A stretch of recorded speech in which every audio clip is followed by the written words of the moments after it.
नमस्कार, आप सभी को शिक्षक दिवस की हार्दिक शुभकामनाएं एवं बहुत बहुत बधाइयाँ। दोस्तों, आज की कहानी जो मैं आपको सुना रहा हूँ, यदि आप महिला हैं तो आप इस कहानी को विशेष रूप से सुनें, क्योंकि आज की ये कहानी आपके जीवन में एक महत्वपूर्ण संदेश दे करके जाएगी और ये कहानी आपके लिए एक सीख होगी। दोस्तों, आज की कहानी एक सत्य घटना पर आधारित है। दोस्तों, उत्तर प्रदेश का एक ज़िला पड़ता है बांदा, और उस बांदा में एक लड़की रहती थी जिस लड़की का नाम था शहजादी।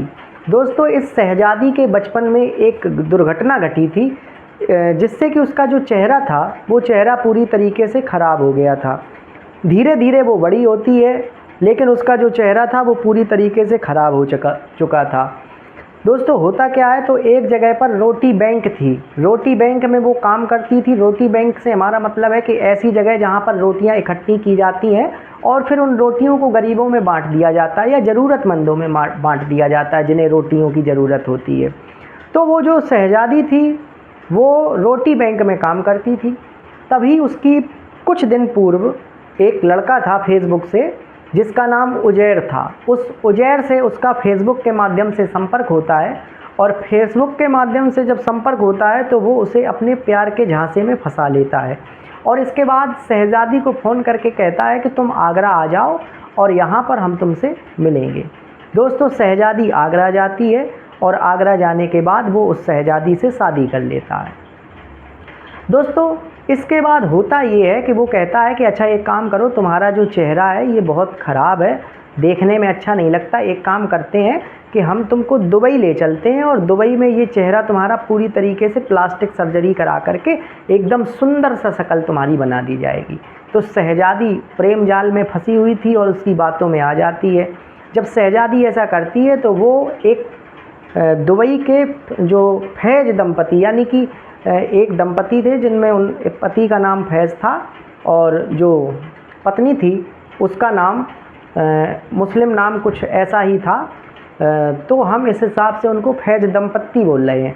दोस्तों, दुबई में रहने वाले फैज़ दंपत्ति को उसने चुपके से उस लड़की का सौदा कर लिया और सौदा करने के बाद उसको बेच दिया। दोस्तों, वो दुबई ले जाते हैं और दुबई ले जा कर के उससे अपने घर का पूरा काम करवाते हैं। पूरा काम करवाने के बाद उसका उत्पीड़न भी करते हैं, जैसा कि शहजादी ने अपने घर वालों को फ़ोन पर बताया है।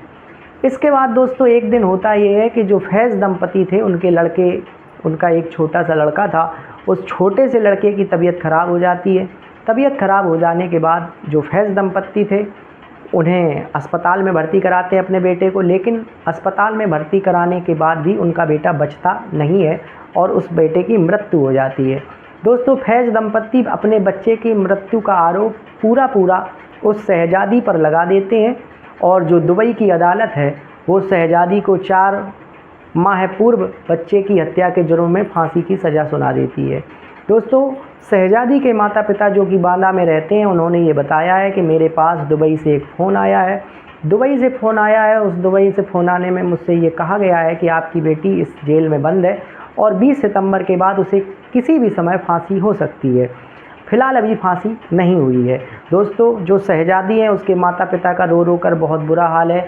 उन्होंने माननीय मुख्यमंत्री योगी आदित्यनाथ एवं माननीय प्रधानमंत्री माननीय नरेंद्र मोदी जी से ये गुहार लगाई है कि उनकी बेटी को सकुशल भारत वापस लाया जाए। और जिसने ये काम किया है, जिस व्यक्ति का नाम उजैर है, जो आगरा का रहने वाला है, उसके खिलाफ़ मानव तस्करी का मुकदमा दर्ज कराया है। फ़िलहाल पुलिस उन व्यक्तियों की तलाश कर रही है और उनके माता पिता सरकार से ये गुजारिश कर रहे हैं कि हमारी बेटी को सकुशल वापस लाया जाए। दोस्तों, आज की ये घटना अपने आप में ये दिखाती है कि जिस तरीके से हम सोशल मीडिया पर आकर के किसी पर भी भरोसा कर लेते हैं और उस भरोसे का अंत हमारे साथ कोई ना कोई बड़ी दुर्घटना करके होता है, तो आज से हमें इस कहानी से ये सीख लेनी चाहिए कि हमें अपनी बुद्धि और विवेक का इस्तेमाल करना है, सावधान रहना है, सतर्क रहना है। मैं आपको इसी तरीके से कहानियाँ सुनाता रहता हूँ। दिल की गहराइयों से आपका बहुत बहुत धन्यवाद। नमस्कार।